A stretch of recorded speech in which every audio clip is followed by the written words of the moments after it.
Yo mga men, tamang assist lang muna tayo for today's video. Kaya wala pa tayong wini-welding. Late upload to. Ibo-voice over ko na lang muna. Tamang assist lang muna tayo kay Chabonisang.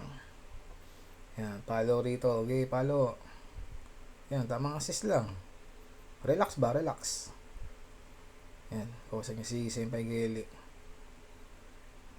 Yan, ewan, ganun. Yan, Senpai Geli. Nagtiteko.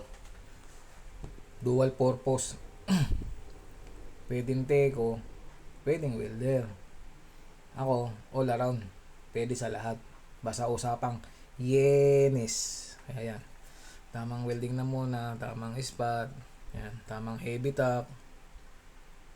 Ano, enjoy lang. Enjoy lang ang Japan. Yan ang Japan. Shipyard welder. Yan, mga tropang hapon, mga teko. Tamang assist lang tayo sa teko. Kahit pagtekuhin ako, okay lang. Basta yenis. Yan, dumating si Boss Kaibu. Yan, si Bossing Kaibu. Shoutout pala, Bossing Kaibu. Yan, sasayaw mamaya, sasayaw. Malupit yan, bossing ko yan eh. Tingnan nyo. Ayan, sumayaw na.